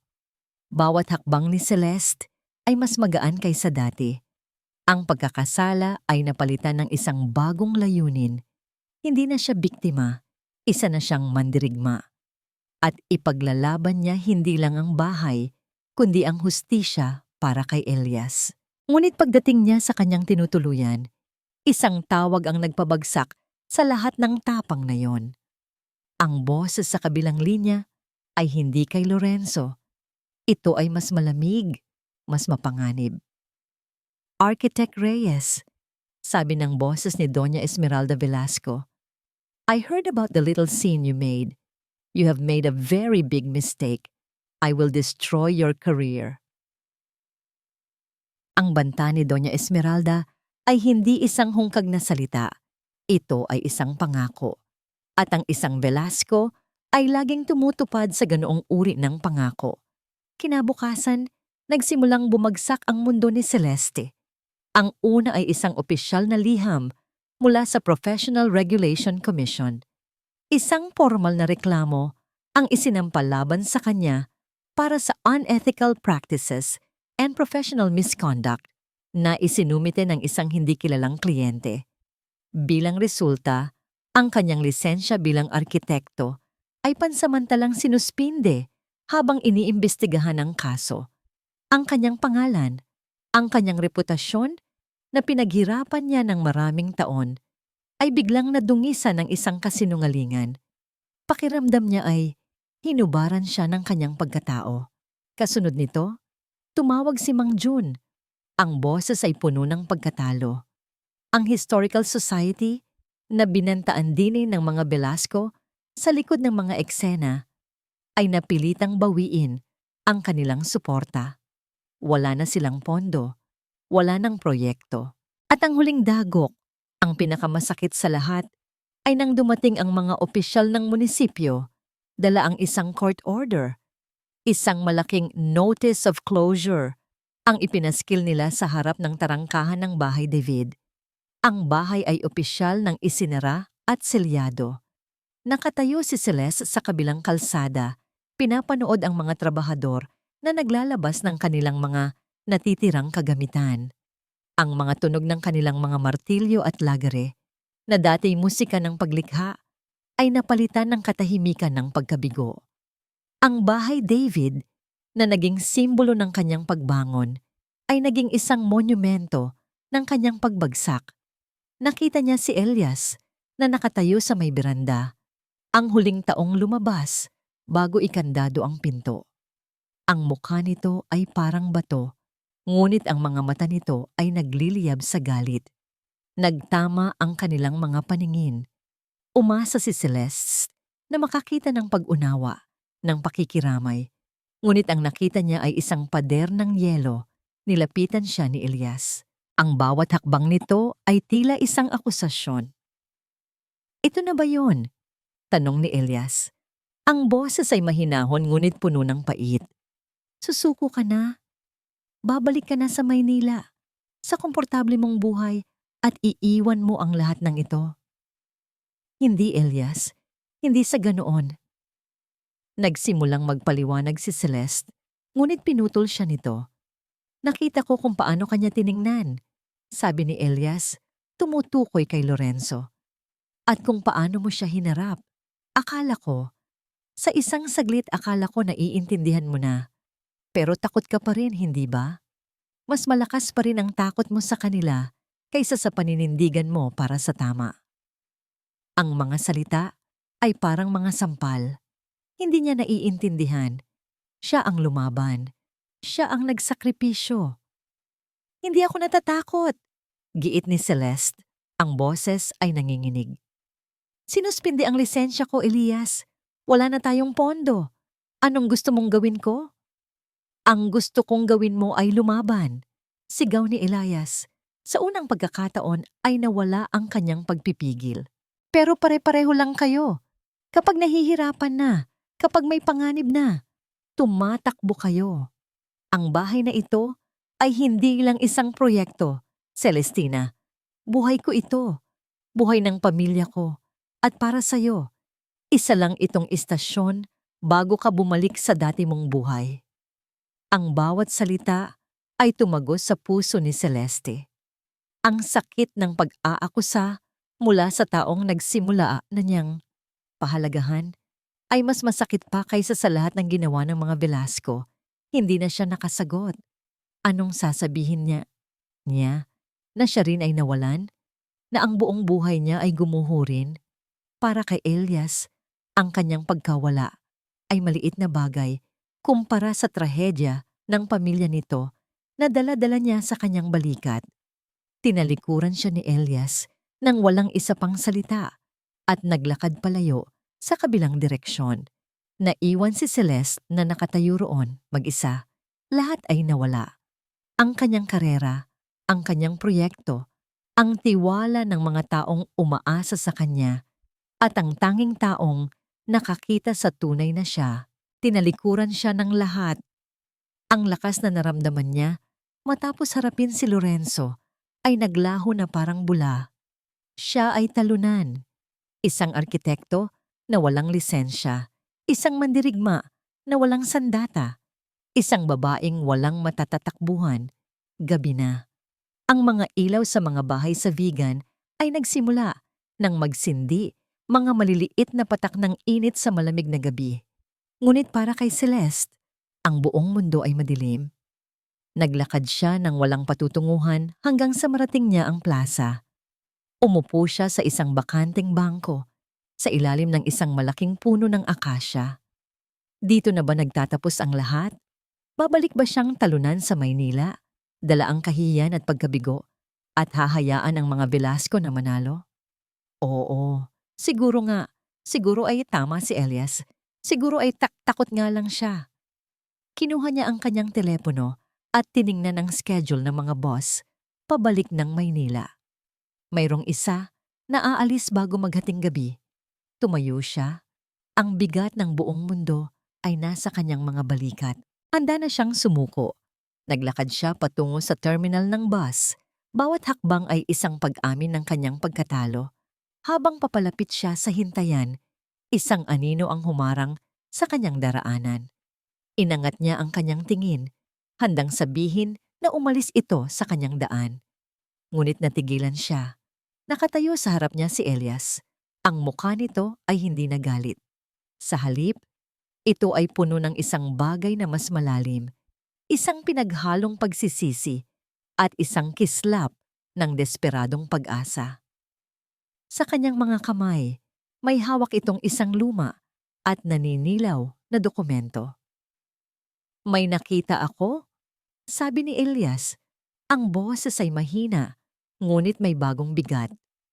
"Nakausap ko ang matandang abogado ng pamilya namin. Bago siya namatay, may ibinilin siya sa kanyang anak." Itinaas ni Elias ang dokumento para makita ni Celeste. Isang kopya. Isang kopya ng huling testamento ng lolo ko. "May nakita ako," ulit ni Elias. Ang kanyang mga mata ay nakatitig ng diretso kay Celeste, na para bang nakikita ang pinakailalim ng kanyang kaluluwa. Isang huling pag-asa. Ang hangin sa pagitan nila ni Elias ay puno ng mga salitang hindi masabi. Nakatayo sila sa ilalim ng malamlam na ilaw ng poste, malapit sa terminal ng bus. Ang luma at naninilaw na testamento ay nasa kamay ni Elias na parang isang sagradong relikya. Ito ang huling pag-asa. At ito ang pumigil kay Celeste na talikuran ang lahat. "Bakit? Bakit mo ako pinigilan?" tanong ni Celeste. Ang boses ay mahina pa rin, puno ng pagod at sakit mula sa mga akusasyon kanina. Huminga ng malalim si Elias at sa unang pagkakataon, ibinaba niya ang pader na laging nakaharang sa kanyang mga mata. Ang nakita ni Celeste ay hindi galit, kundi isang malalim na pagsisisi. "Patawad," sabi niya. Ang salita ay tila mabigat ilaba. "Patawad sa mga sinabi ko kanina, Celeste. Mali ako. Ang totoo, natakot ako. Sa buong buhay ko, ako lang mag-isang lumalaban para dito. At nang dumating ka, at nakita ko kung paano kanila sinaktan.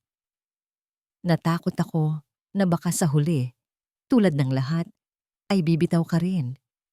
At hindi ko na alam kung kakayanin ko pa kung mangyari yon." Ang kanyang pag-amin ay isang balsamo sa sariwang sugat sa puso ni Celeste. Sa wakas, naintindihan niya. Ang galit ni Elias ay hindi para sa kanya. Ito ay isang kalasaglaban sa muling pagkabigo. "Hindi ako bibitaw, Elias," sabi ni Celeste, at sa pagkakataong ito, naniwala siya sa sarili niyang mga salita. Hindi na ngayon. Kinabukasan, ang kanilang unang destinasyon ay isang maliit at halos nakatagong bahay sa labas ng sentro ng Vigan. Dito nakatira si Attorney Benjamin De Leon, isang matandang abogado na matagal nang retirado. Siya ang anak ng dating abogado ng pamilya David. Sinalubong sila ng isang uugod-ugod, ngunit matalas pa rin ang pag-iisip na lalaki. Ang kanyang bahay ay puno ng mga libro. Ang amoy ng lumang papel ay nangingibabaw sa hangin. "Elias, iho," bati ng matanda. Isang malungkot na ngiti ang gumuhit sa kanyang mga labi. "Matagal kong hinintay ang pagdating mo." Inilatag ni Elias ang testamento sa mesa. "Attorney De Leon, ito na po ba yon?" Tiningnan ng matandang abogado ang dokumento. "Oo, ang kopya ng tunay na testamento. Ibinilin ito sa akin ng aking ama bago siya mamatay. Sinabi niya na ang orihinal ay nawala sa mga archives matapos makuha ng mga Velasco ang bahay. Ang sabi niya, darating ang araw na may isang David na babalik para maningil. At sa araw na yon, ibigay ko ito. Kailangan po namin ng tulong ninyo," sabi ni Celeste. Ang boses ay magalang ngunit may determinasyon. "Kailangan namin kayong tumestigo." Napabuntong hininga si Attorney De Leon. Tumingin siya sa labas ng bintana. Ang mga mata ay puno ng pag-aalinlangan. Ija, alam mo ba kung sino ang kinakalaban natin? Ang mga Velasco ay hindi lang mayaman, makapangyarihan sila. Maari nilang sirain ang buhay ng sino mang hahadlang sa kanila. Alam ko po, sagot ni Celeste at naalala niya ang malamig na boses ni Doña Esmeralda. Sinira na nga po nila ang sakin, kaya wala na po akong kinatatakutan. Ang tanong, attorney, habang buhay na lang po ba tayong magpapatakot sa kanila? Ang kasong ito ay hindi lang tungkol sa isang bahay. Ito ay tungkol sa hustisya na matagal nang ipinagkait sa bayang ito. Ang mga salita ni Celeste ay tumagos sa matanda. Tiningnan niya si Ilyas. Nakita ang mukha ng ama nito sa kanya. Pagkatapos ay tumingin siya kay Celeste, isang dayo na handang isugal ang lahat para sa tama. Ang kahihiyan sa kanyang matagal na pananahimik ay nakita sa kanyang mga mata. Ang aking ama ay namatay, nadala-dala ang bigat ng hindi niya paglaban noon. Sabi ni Attorney De Leon, ang boses ay naging matatag. Hindi ko gagayahin ang kanyang pagkakamali. Tumingin siya sa kanilang dalawa. Ang desisyon ay buo na. Sasama ako sa inyo. Itatama natin ang kasaysayan. Ang pag-asang nabuhay sa plaza kagabi ay naging isang nag-aalab na apoy. Bumalik sila sa tinutuluyan ni Celeste. Ang maliit na silid ay naging kanilang war room. Inilatag nila ang lahat sa mesa. Ang kopya ng testamento, ang diary mula sa baul, at ang mga pekeng dokumento ng pagmamay-ari na nakuha ni Celeste mula sa mga online records. Dito na lumabas ang tunay na talino ni Celeste bilang isang arkitekto. Tingnan ninyo, sabi niya, itinuturo ang dalawang set ng dokumento. Ang testamento ng lolo mo, Elias, isinulat ito noong 1950s. Ang papel, ang tinta, ang selyo, lahat ay tugma sa panahon na yon. Pagkatapos ay itinuro niya ang deed of sale na ginamit ng mga Velasco. Ito, sinasabi nilang pinirmahan noong 1960.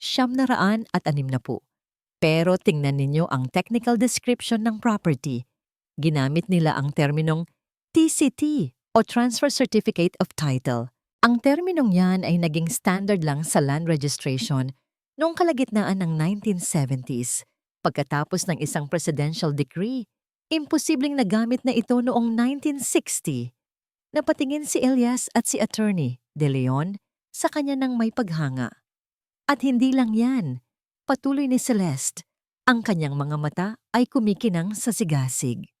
Ang blueprint na kalakip ng kanilang dokumento, ginamitan ito ng isang uri ng drafting pen na naimbento lang noong 1980s. Ginamit nila ang teknolohiya ng hinaharap para peken ang nakaraan. Nagkamali sila. Isang ngiti ang sumilay sa labi ni Elias.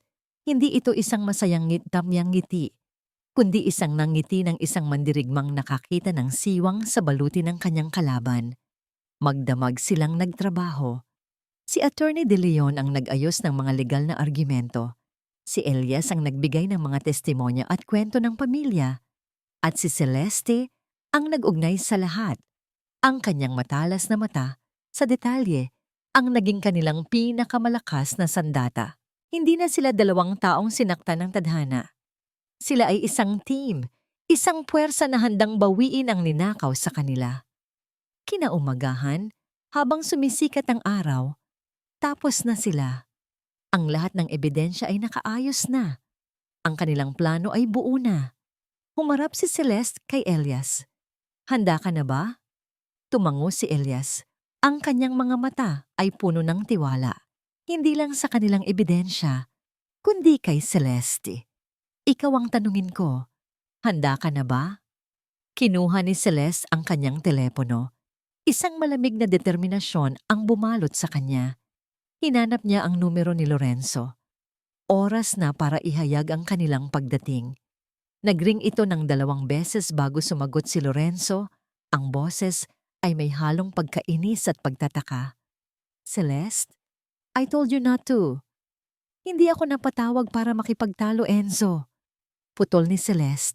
Ang kanyang boses ay kalmado, kontrolado, at puno ng panganib. Ipapasa ko lang ang isang mensahe. Isang sandaling katahimikan.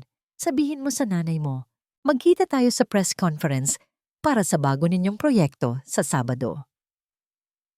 Anong binabalak mo, Celeste? Tanong ni Lorenzo.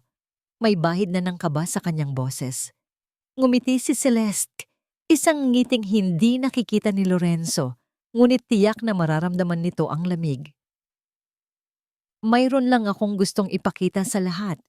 Isang maliit na presentasyon tungkol sa kasaysayan.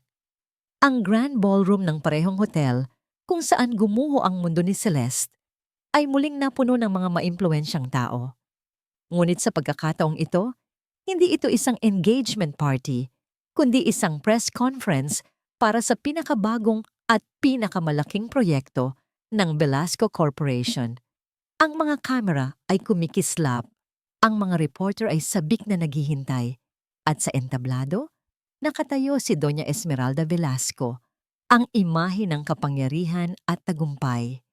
Sa isang sulok sa likuran, nakatayo sina Celeste at Elias, kasama ang matapang na si Attorney De Leon. Hindi sila nakalista sa mga bisita, ngunit ang determinasyon sa kanilang mga mata ay higit pa sa anumang imbitasyon. Handa na? Bulong ni Elias kay Celeste. Tumango si Celeste. Ang puso niya ay kumakabog ng malakas, ngunit ang kanyang mga kamay ay matatag. Hinawakan niya ang kamay ni Elias. Ang init nito ay nagbigay sa kanya ng lakas. Lagi. Nagsimulang magsalita si Doña Esmeralda. Ang kanyang boses ay puno ng kumpiyansa. Ipinagmamalaki ang integridad at legasya ng pangalang Velasco. Sa bawat salitang binitiwan niya, lalong tumitindi ang pagkasuklam ni Celeste. Ang Velasco Corporation ay itinayo sa isang pundasyon ng tiwala at karangalan. Sabi ng Donya, iyon na ang hudyat. Ngayon na, sabi ni Celeste sa kanilang kasamang technician, isang freelance na video editor na nakuha nila sa tulong ni Mang Jun. Habang nagsasalita si Doña Esmeralda, ang malaking screen sa likod niya na nagpapakita ng logo ng Velasco Corp ay biglang pumalya. Nag-flicker ito at pagkatapos ay isang imahe ang lumitaw. Hindi ito ang logo. Ito ang litrato ng masayang pamilya David. Natigilan ng Donya. Natigilan ng buong audience. Isang bulungan ang kumalat sa buong ballroom. Ano ang ibig sabihin nito? Narinig ni Celeste na sabi ng isang reporter. Bago pa man makapag-react ang security, mabilis na lumakad si Celeste at Elias patungo sa entablado. Si Attorney De Leon ay nakasunod sa kanila. Ang mga kamera na nakatutok kanina kay Doña Esmeralda ay sabay-sabay na bumaling sa kanila. Magandang gabi po sa inyong lahat, sabi ni Celeste sa mikropono. Ang kanyang boses ay malinaw at matatag, umalingaw-ngaw sa buong silid. Patawarin niyo po ang biglaang pagsingit na ito. Ang pangalan ko ay Celestina Reyes. Nakita niya ang gulat at galit sa mga mata ni Doña Esmeralda. Si Lorenzo, na nasa gilid ng entablado, ay namutla. Inimbitahan kayong lahat dito ngayong gabi upang pakinggan ang tungkol sa isang pundasyon, patuloy ni Celeste. Ngunit narito kami upang ibahagi ang totoong kwento sa likod ng pundasyon ng mga Velasco. Isang pundasyong itinayo, hindi sa karangalan, kundi sa panloloko. Ang imahe sa screen ay nagbago. Lumabas ang kopya ng huling testamento ng lolo ni Elias. Pagkatapos ay ang deed of sale ng mga Velasco. Ang nasa kaliwa ay ang tunay na testamento ni Don Ricardo David, na nagsasabing ang kanyang tahanan sa Vigan ay hindi maaaring ipagbili. Paliwanag ni Celeste, na parang isang propesor na nagtuturo sa kanyang mga estudyante. Ang nasa kanan ay ang pekeng dokumento na ginamit ng pamilya Velasco para kamkamin ang pag-aaring iyon. Habang nagsasalita siya, ipinapakita sa screen ang mga ebidensyang natuklasan niya, ang maling terminolohiya sa titulo, ang paggamit ng maling uri ng panulat sa blueprint, Bawat ebidensya ay isang malakas na sampal sa mukha ng mga Velasco. "Get them off the stage!" Sigaw ni Doña Esmeralda sa kanyang mga security, ngunit huli na. Ang mga reporter ay parang mga asong nag-aamoy ng dugo. Ang kanilang mga kamera ay nakatutok, nagre-record ng bawat segundo ng kasaysayang nagaganap. Sunod na nagsalita, si Attorney De Leon. Ang kanyang boses ay nanginginig sa simula, ngunit lumakas habang ipinapaliwanag niya ang testimonya ng kanyang ama. At sa huli, si Elias. Humakbang siya sa gitna. Tumingin siya hindi sa mga kamera, kundi ng diretso sa mga mata ni Doña Esmeralda. "Ang pangalan ko ay Elias David," sabi niya. Ang kanyang boses ay puno ng bigat ng maraming henerasyon. "Ako ang apo ni Don Ricardo David. Ang bahay na inyong ninakaw ay hindi lang isang ari-arian. Ito ang aming kasaysayan, ang aming alaala, ang aming buhay, at ang singsing na ginawa ninyong tropeo." Napatingin siya kay Lorenzo. "Ay ang simbolo ng pagmamahal ng aking ina na inyong binastos." Ang buong ballroom ay nakabibingi sa katahimikan. Ang lahat ng mata ay nasa mga Velasco. Ang kanilang maskara ng karangalan ay tuluyan ng natanggal. "This is slander. Lies!" Sigaw ni Doña Esmeralda, ngunit ang kanyang boses ay puno na ng desperasyon. "Kung kasinungalingan ito, Doña Esmeralda," hamon ni Celeste, "bakit hindi ninyo ipaliwanag ang mga dokumentong ito sa korte?" Tumingin si Celeste sa babaeng sumubok na sirain siya. Ang babaeng puno ng kapangyarihan at kayamanan. Ngunit sa sandaling iyon, ang nakita niya ay isang taong talunan, nalulunod sa sarili niyang mga kasinungalingan. Ang isang bahay na itinayo sa kasinungalingan, sabi ni Celeste, inuulit ang mga salitang binitiwan niya kay Lorenzo. Ngunit ngayon, sa harap ng buong mundo, ay babagsak din. Sa hudyat na yon, bumukas ang mga pinto sa likuran ng ballroom. Pumasok ang mga pulis, dala ang isang warrant of arrest para sa pandaraya at pamimeke. Sinubukan ni Lorenzo na tumakbo, ngunit mabilis siyang napigilan. Si Doña Esmeralda sa kabilang banda ay hindi gumalaw. Tumayo lang siya roon. Ang kanyang pagiging sopistikada ay naglaho, napalitan ng purong pagkamuhi. Tinitigan niya si Celeste ng isang tingin na nangangako ng paghihiganti, kahit nasa likod ng rehas. Habang isinasakay sila ng mga pulis, ang mga kamera ay walang tigil sa pag-flash. Ang pagbagsak ng imperyo ng mga Velasco ay naging isang national headline sa loob lamang ng ilang minuto. Sa gitna ng kaguluhan, hinanap ni Celeste ang kamay ni Elias. Nahanap niya ito. Mahigpit ang kanilang pagkakahawak. Tapos na ang laban. Nanalo sila. Makalipas ang 6 na buwan, ang balita tungkol sa pagbagsak ng mga Velasco ay mabilis na kumalat na parang apoy. Ang kanilang imperyo na itinayo sa mga ninakaw na pangarap ay gumuho sa isang iglap. Ang Velasco Corporation ay na-bankrupt at sina Doña Esmeralda at Lorenzo ay nahaharap sa maraming kaso. Ang kanilang pangalan, na dati simbolo ng kapangyarihan, ay naging simbolo na ngayon ng kasakiman at kahihiyan. Para kay Celeste, ang hustisya ay matamis. Ang kaso laban sa kanya sa PRC ay mabilis na naibasura. Ang kanyang lisensya ay hindi lang naibalik, kundi ang kanyang pangalan ay naging bukambibig sa industriya. Hindi bilang dating fiancé ng isang Velasco, kundi bilang ang matapang na arkitektong nagpabagsak sa kanila. Sa halip na bumalik sa dating buhay sa Maynila, pinili niyang manatili dito sa Vigan, sa gitna ng mga lumang bato at tahimik na pamumuhay. Niya natagpuan ang kanyang tunay na sarili. Nagbukas siya ng sarili niyang maliit na architectural firm, ang Reyes Heritage Designs, na nakatuon sa pagpapanumbalik ng mga lumang istruktura. Ang kanyang unang kliyente, ang kanyang sariling mga magulang na lumipad papuntang Vigan, hindi para sermonan siya, kundi para yakapin siya at humingi ng tawad. Sa wakas, naunawaan na nila na ang tunay na tagumpay ay hindi nasusukat sa apelyido o kayamanan, kundi sa dignidad at paninindigan. Ngunit ang pinakamahalaga niyang proyekto ay hindi komersyal. Ito ay personal. Ang Bahay David na naibalik na sa legal na pagmamay-ari ng pamilya David o kung ano ang natitira dito, si Elias, ay unti-unti nang nabubuhay muli. At sa pagkakataong ito, walang mga legal na hadlang, walang mga pagbabanta, tanging purong pagmamahal at dedikasyon. Isang maaraw na hapon, abala sina Celeste at Elias sa loob ng bahay. Hindi na bilang arkitekto at karpintero, kundi bilang magkasosyo. Magkasama nilang pinipinturahan ang isang pader sa dating magiging silid-aklatan.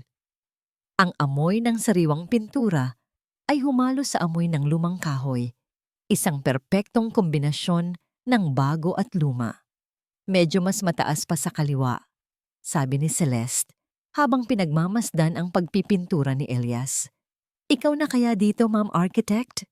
Biro ni Elias, isang ngiti ang gumuhit sa kanyang mga labi. Isang ngiti na madalas na ngayong nakikita ni Celeste at sa bawat pagkakataon, pinapabilis nito ang tibok ng kanyang puso. Nagtawanan sila.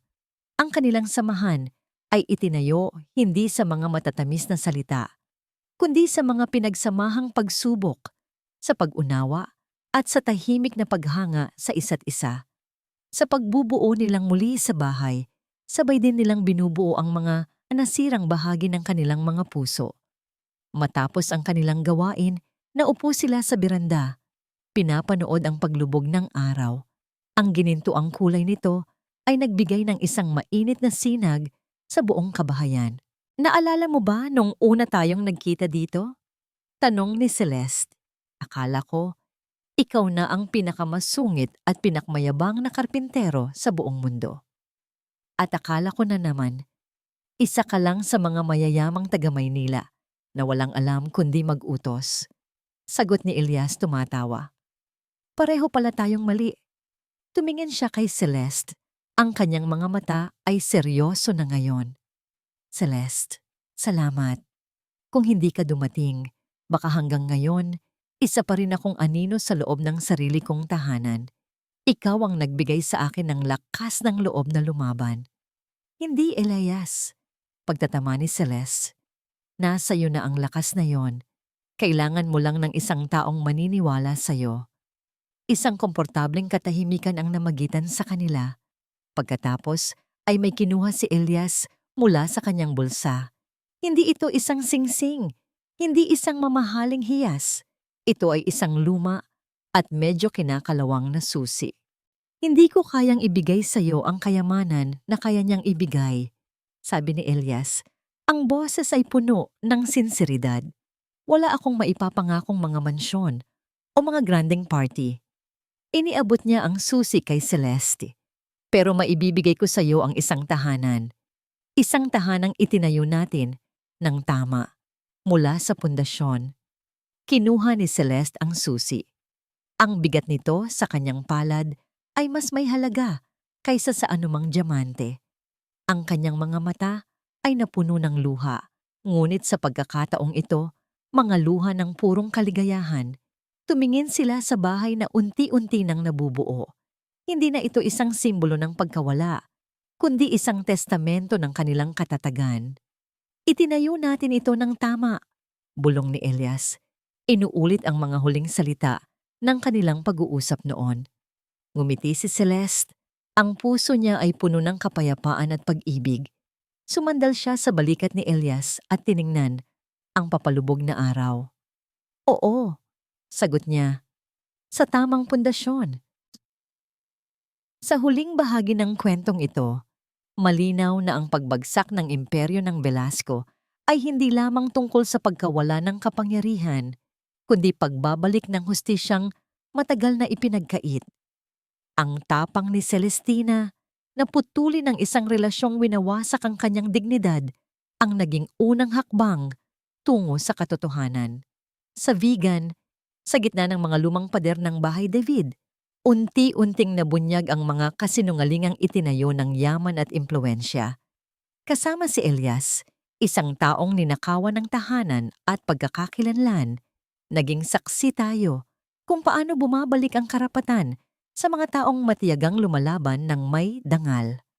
Sa huli, ang mga pundasyong itinayo sa panlilinlang ay gumuho at ang mga pusong tapat ang siyang nanindigan. Hindi lang hustisya ang kanilang nabawi, kundi pati pag-asa at panibagong simula. Para sa inyo, naniniwala ba kayong laging lumilitaw ang katotohanan? Gaano man ito katagal itago? Kung kayo ang nasa kalagayan ni Celestina, pipiliin ba ninyo ang katahimikan o ang katotohanan? At kayo? Kumusta na kayo ngayon? Sana'y ligtas at matatag kayo. Ibahagi ninyo ang inyong saloobin. Mahalaga sa akin ang boses ng bawat isa sa inyo.